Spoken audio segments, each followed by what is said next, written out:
नमस्कार दोस्तों, एक बार फिर से स्वागत है आपका डेटा साइंस वाला के यूट्यूब चैनल में। आज हम बात करने वाले हैं बहुत ही ज़्यादा इम्पोर्टेंट कुछ एस्पेक्ट्स की, जो कि होगा bias and variance trade off. और उसके अलावा हम देखेंगे रेगुलराइजेशन टेक्निक्स। तो ये दोनों चीज़ें क्या होती हैं, इनका क्या महत्व है। तो दोस्तों, इससे पहले हमने बात की थी कि हम कैसे अपना एक नॉर्मल लीनियर रिग्रेशन का मॉडल हम अपना बना के तैयार करते हैं, और उसके बाद हमने उसके देखे कि कुछ मैट्रिसेस हम किस हिसाब से उसको इवेल्युएट करते हैं। यदि आपने मेरी पिछली वीडियो नहीं देखी है तो वो जरूर देखिएगा, क्योंकि उसी के बाद आप आगे बढ़ पाएंगे और बेहतर तरीके से चीजों को समझ पाएंगे। तो आइए शुरू करते हैं। तो सबसे पहले हमें बात करनी है कि रिग्रेशन कोफिशिएंट क्या होता है। तो ये मैंने आपको कई बार पहले भी बता रखा है कि रिग्रेशन कोफिशिएंट का मतलब ये होता है कि जो हमारे इंडिपेंडेंट वेरिएबल्स होते हैं उसके साथ हमारा एक बायस टर्म लग रखी होती है, उसको हम रिग्रेशन कोफिशिएंट कहते हैं। कोई भी हमारा जो लीनियर रिग्रेशन मॉडल या फिर कोई भी मॉडल होता है तो उसको हम इस फॉर्म में लाने की तैयारी करते हैं, हम कोशिश करते हैं कि इस फॉर्म में आ जाए। क्योंकि कंप्यूटर क्या है, एक मशीन है और मशीन मैथमेटिक्स को ही समझ पाता है।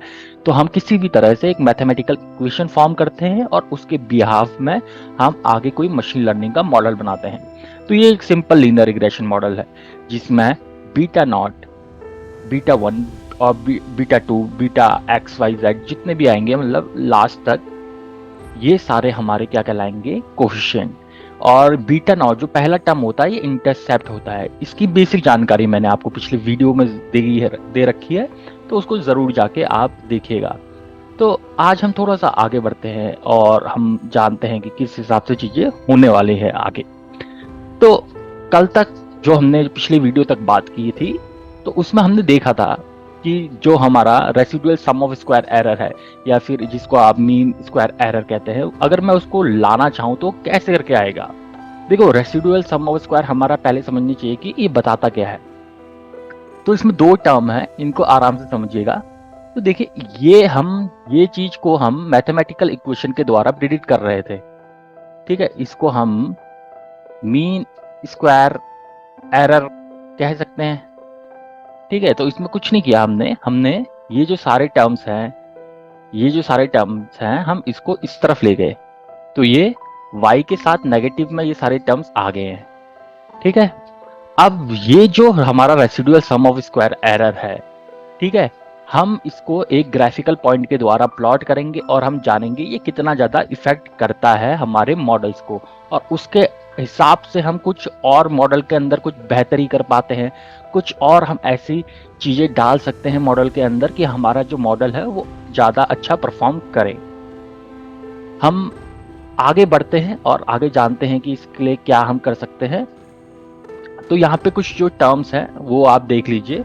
जैसे n क्या हुआ, हमारी नंबर ऑफ ऑब्जर्वेशन, ठीक है, यानी कि जितने हमारे डेटा पॉइंट्स हैं। y है जो हमारा एक्चुअल आउटपुट होता है, वो उसको y कहते हैं, और ये हमने प्रिडिक्ट कर रखा है। उसके अलावा p होते हैं नंबर ऑफ फीचर्स, कि कितने हमारे इंडिपेंडेंट वेरिएबल हैं, उसके हिसाब से नंबर ऑफ फीचर हो जाते हैं।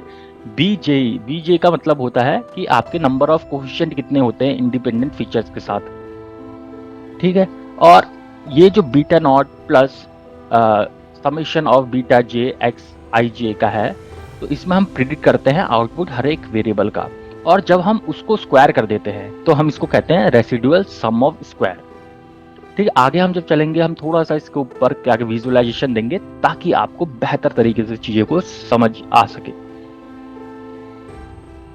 बाकी ये जो नोट्स हैं ये मैं आपके साथ शेयर कर दूंगा गिटहब के लिंक के साथ, वहां जाके आप ये कोड भी देख सकते हैं, नोट्स को अच्छी तरह पढ़ सकते हैं, रख सकते हैं, ताकि इन फ्यूचर आप कभी भी इंटरव्यू में जाएं तो ये बहुत ही बेसिक क्वेश्चंस होते हैं जो पूछे जाते हैं। इनमें से एक सबसे बेहतरीन जो बहुत most of the data science या फिर मशीन लर्निंग इंटरव्यू क्वेश्चनियर होता है, इंटरव्यूअर का फेवरेट होता है, वो होता है bias and variance trade off. तो इसको समझने से पहले हमें कुछ चीजें समझनी पड़ेंगी कि ओवरफिटिंग क्या होती है, अंडर फिटिंग क्या होती है। तो देखिए,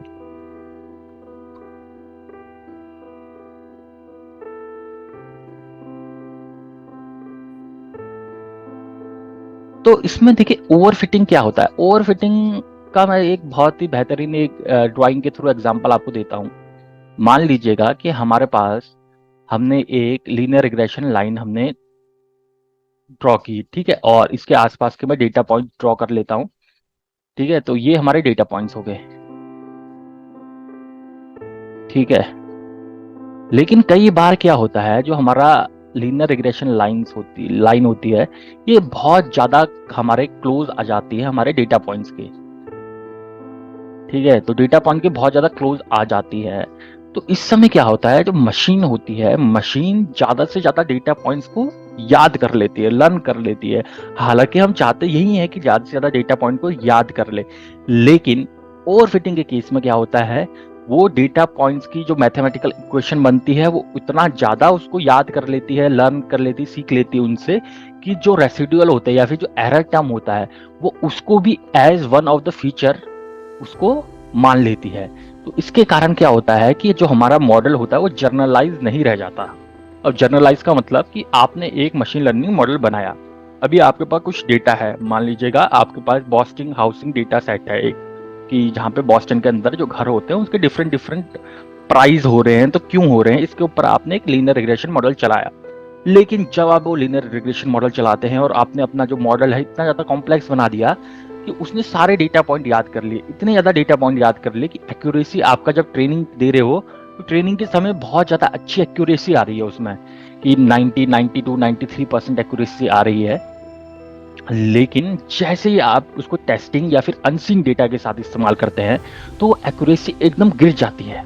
तो इसका कारण क्या होता है कि जब भी हम अपने मॉडल को बहुत ज़्यादा कॉम्प्लेक्स कर देते हैं, इस तरह से ट्रेन कर देते हैं कि वो जो है मैक्सिमम फीचर्स उसके याद कर लेता है, प्लस वो उसकी नॉइज यानी कि जो रेसिडुअल एरर टर्म था उसको भी एक फीचर मान लेता है।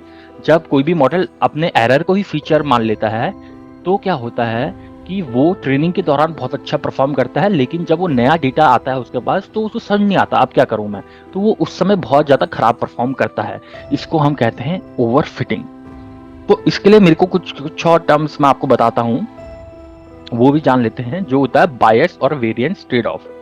देखिए बायस का मतलब क्या होता है, हम इसमें से कुछ डिफरेंट तरह की लाइंस इसमें से ड्रॉ कर रहे हैं, लेकिन बायस का वैसे जनरली मतलब ये होता है कि जब आपका जो मॉडल होती है, मॉडल की आपने कॉम्प्लेक्सिटी इंक्रीज की तो एरर डिक्रीज होगा, ठीक है। मैंने जैसे कहा कि मॉडल की जैसे आता है आपका, आपने एक बहुत ही जनरल मॉडल बना दिया तो वो उतनी अच्छी तरह से एरर को रीड नहीं कर पाएगा, उतना अच्छा फिट नहीं बैठेगा। लेकिन जैसे जैसे आप मॉडल को और ज्यादा कॉम्प्लेक्स कर रहे हो तो वो जो एरर की टर्म्स होती है वो डिक्रीज करने लग जाती है, लेकिन ये डिक्रीज होता है कुछ ही टर्म्स तक, ठीक है। उसके बाद वेरिएंस क्या होता है, वेरिएंस का मतलब होता है, देखो वेरिएंस वैसे भी शब्द अपने आप में कह रहा है कि कितनी ज्यादा आपके अंदर वैरायटी है, ठीक है। जब भी आपका जो मॉडल होता है उसमें नंबर ऑफ फीचर्स के हिसाब से आपका मॉडल किस तरह से परफॉर्म कर रहा है, ठीक है, उसको हम कहते हैं वेरिएंस। अभी आपको बढ़िया समझ में आएगा जब मैं आपको ये फिगर दिखाऊंगा, ठीक है। अब हम क्या कर रहे हैं, यहाँ पे हम मॉडल की कॉम्प्लेक्सिटी बढ़ा रहे हैं, ठीक है, यानी कि हम मॉडल को बहुत ज्यादा कॉम्प्लेक्स बना रहे हैं। और ये एरर का टर्म है कि हमारा जो एरर आ रहा था वो कैसे आ रहा है, ठीक है। अब देखिए स्टार्टिंग में देखिए ये है बायस, यानी कि बायस मतलब बहुत ही सिंपल मॉडल बना दिया आपने, एकदम सिंपल मॉडल बना दिया, y equals to beta not plus beta beta 1 x1, ये एकदम सिंपल मॉडल बना दिया आपने, ठीक है। जब एकदम सिंपल मॉडल बना दिया तो उस समय जो एरर होगा वो बहुत ज्यादा हाई होगा। लेकिन जब आप इसी मॉडल को कॉम्प्लेक्स करते जाओ, इसमें आपने और भी टर्म्स ऐड कर दिए हैं, बीटा 2 x2, बीटा 3 x3, तो जैसे जैसे आप मॉडल की कॉम्प्लेक्सिटी बढ़ा रहे हो एरर क्या हो रहा है, एरर गिरता जा रहा है, गिरता जा रहा है, गिरता जा रहा है, गिरता जा रहा है। ये तो हमारा तो काम ही है, हमें ऐसा मॉडल चाहिए कि जिसमें एरर हमारा गिरता ही जाए।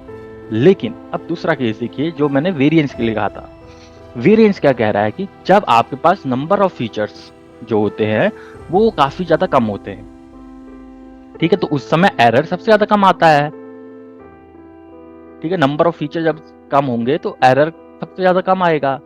लेकिन जैसे ही आप मॉडल कॉम्प्लेक्सिटी बढ़ा रहे हो तो नंबर ऑफ फीचर्स और बाकी चीजें ही तो ऐड कर रहे हो, तो उस समय क्या होगा, आपका नंबर ऑफ फीचर जैसे आप बढ़ा रहे हो मॉडल कॉम्प्लेक्सिटी जैसे ही बढ़ा रहे हो, आप नंबर फीचर ऐड कर रहे हो, तो वेरिएंस इंक्रीज करेगा, यानी कि एरर इंक्रीज हो रहा है। तो अब हमें क्या चाहिए, हमें एक ऑप्टिमल मॉडल चाहिए। हमें हमारा मेन उद्देश्य ये नहीं होता कोई भी मशीन लर्निंग मॉडल का कि आपको एरर कम से कम रखना है, ये उद्देश्य कभी नहीं होता है। हमारा ये होता है कि हमारा मॉडल कितना ज़्यादा जनरलाइज हो।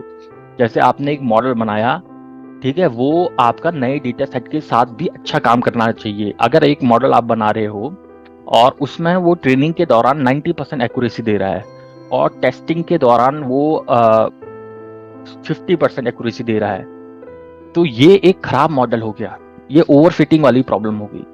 वहीं यदि एक मॉडल आपका ट्रेनिंग के दौरान तो 50% एक्यूरेसी दे रहा है, लेकिन जब आप उसको नए डेटा सेट के साथ ट्राई कर रहे हो, नए डेटा पॉइंट के साथ ट्राई कर रहे हो, उस समय वो 70% एक्यूरेसी दे रहा है, ये अंडर फिटिंग का केस हो गया। ठीक है, तो हमारा मॉडल ऐसा होना चाहिए जिसमें ना ओवर फिटिंग का केस बने, ना अंडर फिटिंग का। चाहे आपके मॉडल की एक्यूरेसी ट्रेनिंग के समय 70% हो और टेस्टिंग के समय 65% हो, तो ये बेहतरीन मॉडल कहलाएगा। ठीक है, उसके बाद हम हाइपर पैरामीटर ट्यूनिंग और अदर चीजें करके हम इसकी एक्यूरेसी बढ़ा देंगे, लेकिन जो बेस मॉडल होता है उसमें ये सारी चीजें होनी चाहिए।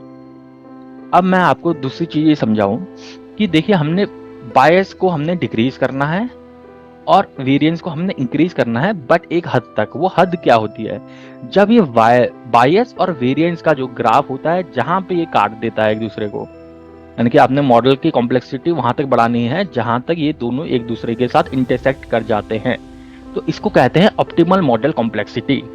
तो हमें ये चीज फाइंड करनी होती है बायस और वेरिएंस ट्रेड ऑफ में।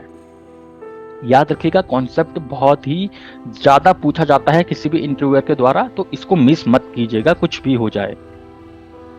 अब हम आगे बढ़ते हैं और जानते हैं कि इसके अलावा भी हम कुछ कर सकते हैं अपने मॉडल्स के साथ या नहीं। हमने जैसे कि लीनियर रिग्रेशन देख लिया है, एक बार मॉडल देख लिया है और हमें पता लग गया कि रेसिडुअल सम ऑफ स्क्वायर क्या होता है। ठीक है, लेकिन क्या होता है कि एक्चुअल में कि हमारा जो लीनियर रिग्रेशन मॉडल होता है, ये बहुत ही सिमिलर, इसको हम लीस्ट स्क्वायर मॉडल भी कहते हैं। तो इसके अंदर क्या होता है, जो हमारा जो कोफिशिएंट होता है, हम जो लीनियर रिग्रेशन की इक्वेशन है, अगर मैं ये कहूं कि ये हमारे लीनियर रिग्रेशन की इक्वेशन है, तो इसको मेरे को बेहतर बनाना है, तो इसमें क्या बेहतर मैं बना सकता हूँ। ठीक है, तो इसको इस हिसाब से समझिए कि देखिए, इंटरसेप्ट वही रहेगा, इसको हम चेंज नहीं कर सकते। ये हमारे फीचर्स हैं, इनको मैं चेंज नहीं कर सकता हूँ। ठीक है, यानी कि ये सारे टर्म्स जो है मेरी चेंज नहीं हो पाएगी, जो भी मैंने आपको रेड में सर्कल करके दिखाया है। तो चेंज क्या होगा, चेंज ये कोफिशिएंट हो सकते हैं, हम इन कोफिशिएंट में कुछ बदलाव कर सकते हैं। ठीक है, तो हमारा जो रेगुलराइजेशन होता है उसके अंदर हम यही करते हैं कि हम इन कोफिशिएंट को बदलते हैं।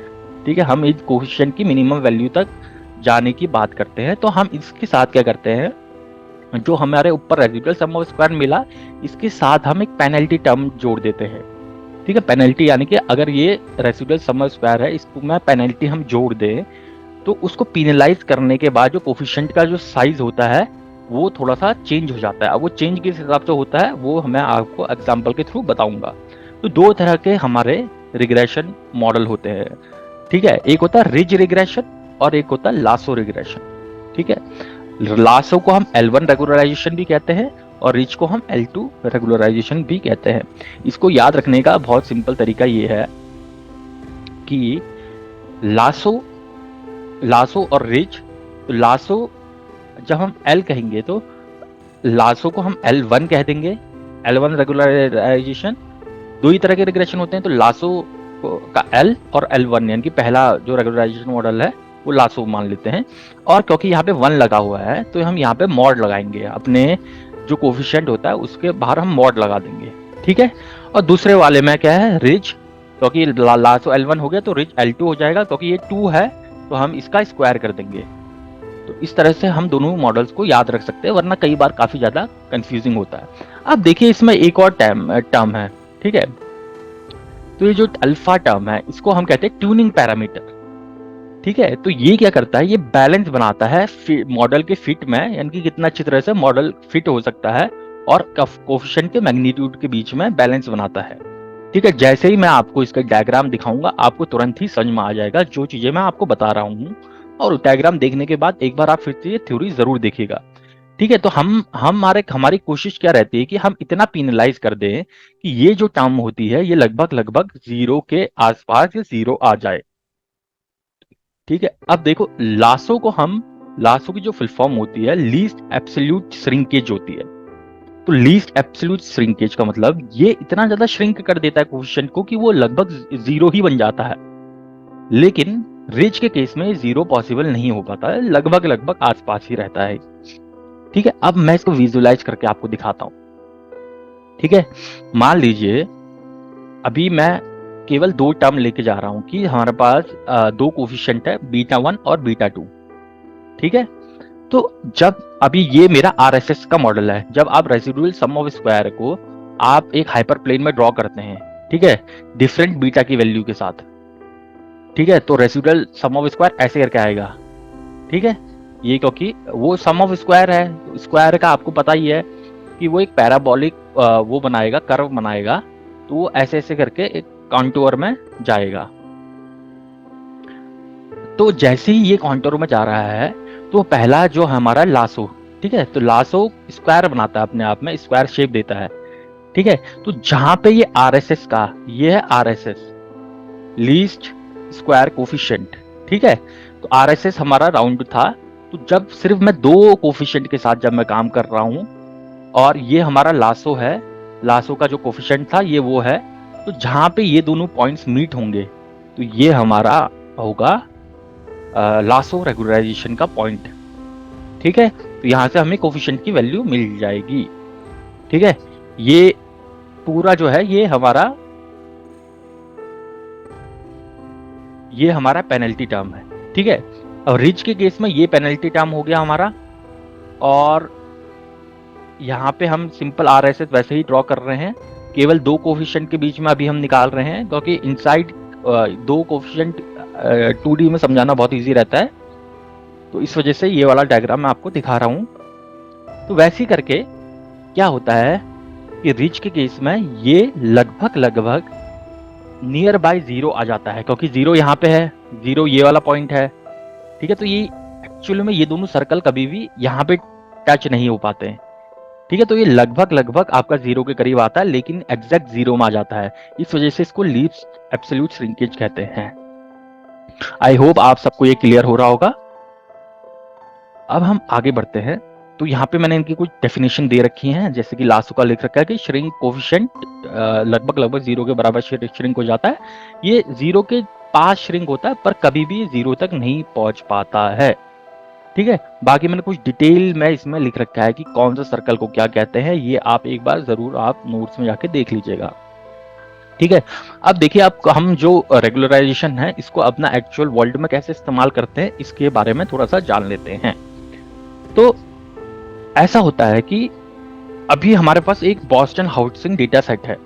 ठीक है, ये जब आप भी scikit-learn जब आप लोड करोगे अपनी मशीन में, तो उसके अंदर आप data set scikit-learn dot data set import load Boston कह दोगे, तो ये बॉस्टन हाउसिंग डेटा सेट आ जाएगा अपने आप ही।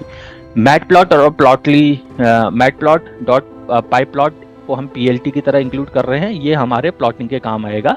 नमपाई और पेंडा जैसे मैंने आपको बताया हम हमेशा इंपोर्ट करते ही हैं, क्योंकि इसमें हम कुछ भी जो होती है न्यूमेरिकल कैलकुलेशन के लिए ये होता है, डेटा फ्रेम के साथ कुछ भी चेंजेस करने हैं उसके लिए हमारा पेंडास होता है।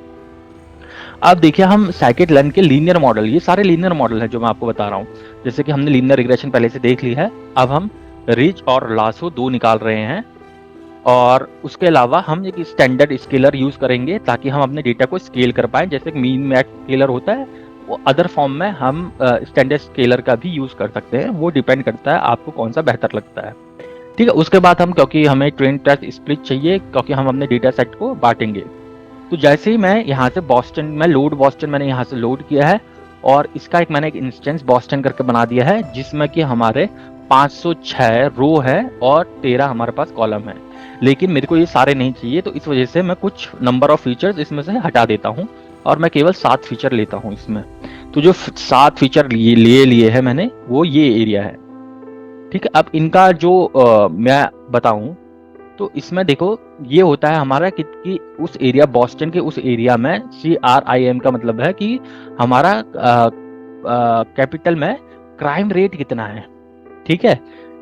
और यहाँ पे जो अगला है ZN, इसका मतलब ये है कि जो रेजिडेंशियल जोन है उसमें कितने 2500 स्क्वायर फीट की लैंड हमारे पास है, ठीक है। इंडस का मतलब हो गया कि ये नॉन रेंटल बिजनेस जो प्रॉपर्टी है वो कितनी है इस टाउन में, ठीक है। CHAS का मतलब हो गया कि हमारे जो चार्ल्स रिवर होती है वहां बॉस्टन में, ठीक है, उसके आसपास है या नहीं।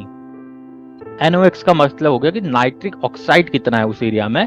RM का मतलब होगा कि एवरेज नंबर ऑफ रूम कितने हैं वहां पे, ठीक है।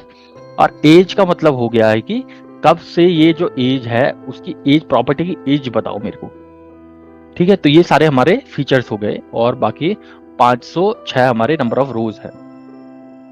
तो सिंपल सी यहाँ पे आप देख लीजिएगा, यहाँ पे मैंने क्या किया है कि जैसे हमने कल पिछली वीडियो में हमने किया था कि हमने ट्रेन टेस्ट स्पीड यूज किया था, जिसमें हमने X और Y अलग अलग कर दिए हैं और इसके अंदर हम अपना मॉडल दे रहे हैं, ठीक है।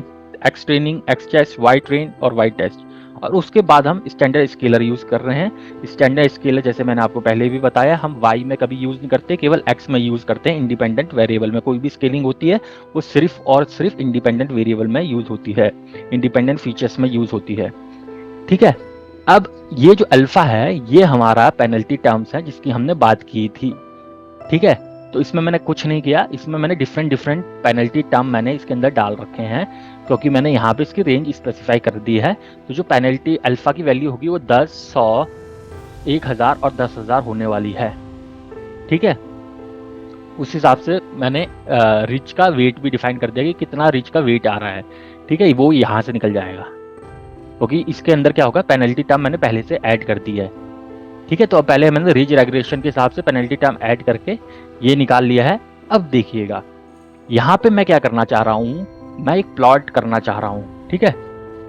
प्लॉट क्या करना चाह रहा हूँ कि कोफिशिएंट का वेट जैसे जैसे मैं बढ़ा रहा हूँ तो वैसे वैसे फीचर्स, ये जो सारे फीचर्स है इसमें क्या चेंजेस आ रहे हैं, ठीक है। तो जैसे जैसे मैं अपना अल्फा बढ़ा रहा हूँ, ठीक है, वैसे वैसे कोफिशिएंट का वेट क्या हो रहा है, श्रिंक हो रहा है। तो यही तो हमारा काम था, ठीक है। तो बहुत इजी रहा ये समझने के लिए। जैसे जैसे मैं अपना अल्फा का वेट बढ़ा रहा हूँ मेरा कोफिशिएंट का वेट डिक्रीज हो रहा है, अल्फा की वैल्यू जैसे जैसे मैं बढ़ा रहा हूँ। देखिए सारे के सारे मेरे कोफिशिएंट हैं, जो फीचर्स हैं उनका जो वेट है वो धीरे धीरे टुवर्ड्स 0 की तरफ जा रहा है। अब same case, same exactly same हम लासो के लिए करने वाले हैं, ठीक है। लासो में याद रखिएगा जो रिज होता है, रिज में जो हम वैल्यूज लेते हैं अल्फा की वो हम मल्टीपल्स ऑफ 100 में लेते हैं, जैसे 100 हो गया, 1000, 10,000 ऐसे करके लेते हैं। लेकिन लासो के केस में जो ये वैल्यूज होती है ये लगभग लगभग हमें 10 से कम लेनी होती है, ठीक है। तो जैसे मैंने इसके केस में मैंने अल्फा की वैल्यू 0.01 ली, 0.1 ली, 158, ठीक है। और हमने सेम चीज अप्लाई कर दी है। अब मैं लासो निकालता हूँ, ठीक है। तो लासो के केस में जो अल्फा होगा वो 0 से 8 तक जा रहा है, कोफिशिएंट ऑफ वेट सेम रह रहे हैं। अब देखिएगा जैसे मैंने आपको बताया कि लासो का काम क्या है, वो लगभग या पूरा 0 के पास ले आता है। लेकिन रिच के केस में 0 कोई भी अटेंड नहीं कर पाया है, ठीक है। लेकिन लासो के केस में ये सारे के सारे 0 हो गए हैं, पूरे के पूरे इनका जो कोफिशिएंट है वो श्रिंक हो चुका है, ठीक है। लेकिन इसके लिए कुछ सर्टेन एडवाइस होती हैं कि जब हम अपना रेगुलराइजेशन अप्लाई करें या नहीं। अब हम हर बार तो रेगुलराइजेशन अप्लाई नहीं कर सकते हैं, तो उसके लिए कुछ सर्टेन केस होते हैं। तो देखिएगा लीनियर रिग्रेशन मॉडल ना कई बार क्या होता है उसमें बहुत ज़्यादा इररेलेवेंट फीचर्स होते हैं, यानी कि जिन फीचर्स की हमें ज़रूरत नहीं होती है, ठीक है, या फिर वो अनरिलेटेड फीचर्स होते हैं। तो हमें उसको हटाना चाहिए जब भी हम रिज या लासो रिग्रेशन को हम डाल रहे हैं। अदरवाइज क्या होगा कि अगर हम सारे फीचर अपने इंक्लूड कर देंगे तो मॉडल को जो सिग्नल्स और नॉइज होती है उसको याद करने में बहुत ज़्यादा प्रॉब्लम हो जाएगी, ठीक है। उसके अलावा क्या कहते हैं कि जो लीनियर रिग्रेशन मॉडल हो रहा है उसके अंदर जो कोफिशिएंट का साइन होता है ये बहुत ज़्यादा मैटर करता है, ठीक है। यानी कि हमेशा आपको ओवरफिटिंग या अंडरफिटिंग हटानी पड़ेगी। मोस्टली केस में ओवरफिटिंग ही प्रॉब्लम होती है, तो वो हम हटाएंगे, ठीक है। अब देखिएगा हम ये कैसे चूज करें कि हम लासो यूज करें या रिज रिग्रेशन यूज करें? ठीक है, अगर आपको सिर्फ मॉडल की परफॉर्मेंस के ऊपर काम करना है, ठीक है, तो आप L2 यानी कि रिज रिग्रेशन आप यूज करें, ठीक है। लेकिन इसमें एक और मॉडल होता है हमारा, जिसको हम कहते हैं इलास्टिक रिग्रेशन, ठीक है, या फिर इलास्टिक नेट रिग्रेशन। तो इसमें क्या होता है कि हम जब लासो प्लस रिज कर देते हैं तो हम इसको इलास्टिक नेट रिग्रेशन कह देते हैं, ठीक है। हम ये भी यूज कर सकते हैं इंडिविजुअली, इन दोनों को भी यूज कर सकते हैं और इसको भी यूज कर सकते हैं, इलास्टिक नेट रिग्रेशन को, ठीक है। और जो लासो रिग्रेशन होता है वो सबसे ज्यादा प्रेफर किया जाता है स्पार्स मॉडल्स पे, ठीक है, यानी कि जहाँ पे हमारे कई ज्यादा फीचर्स हैं होते हैं जो इररेलेवेंट होते हैं, उस केस में हम लासो को यूज करते हैं, ठीक है। अदर पॉइंट्स मैंने आपको पूरे डिटेल में यहाँ दे रखे हैं, आप एक बार बिल्कुल देख सकते हैं, अदरवाइज वीडियो बहुत ज़्यादा लंबी हो जाएगी। और इसके अंदर कैसे हम मैथमेटिक्स यूज़ कर रहे हैं वो भी मैंने सारी चीज़ें बता रखी हैं, ठीक है। अब मैं क्या कर रहा हूँ, मैं एक रैंडमली डेटा एक जनरेट कर रहा हूँ, ठीक है। अब रैंडमली क्यों कर रहा हूँ वो आपको आगे समझ में आ जाएगा। इसमें मैंने कुछ नहीं कर रखा है, नमपाई के अंदर रैंडम होता है, उसके अंदर रैंडम स्टेट के अंदर रैंडम सीट डाल दी है, यानी कि कुछ पॉइंट डाल दिए रैंडमली, ठीक है।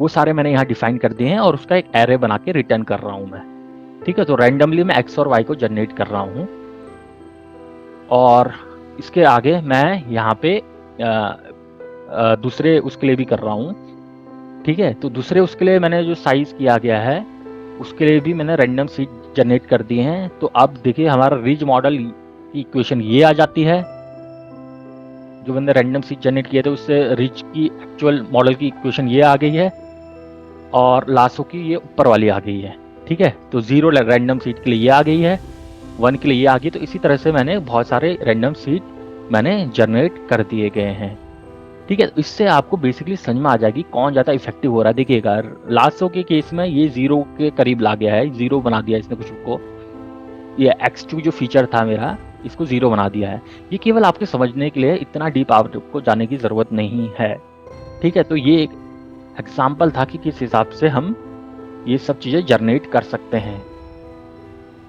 आशा करता हूँ आपको मेरी वीडियो बहुत पसंद आई होगी। अगर पसंद आई तो शेयर ज़रूर कीजिएगा और सब्सक्राइब करना ना भूलें। अपने दोस्त, फ्रेंड्स और फैमिली जो भी डेटा साइंस या फिर मशीन लर्निंग में इंटरेस्ट रखते हैं उन तक मेरी वीडियो ज़रूर पहुँचाइए। यदि किसी भी तरह की आपकी समस्या होती है, कुछ चीज़ समझ में नहीं आती, आप चाहते हो मैं दोबारा वीडियो बनाऊँ, तो मेरे को ज़रूर कमेंट बॉक्स में कमेंट करके बताइएगा। डेटा साइंस वाले को अपना कीमती समय देने के लिए बहुत बहुत धन्यवाद।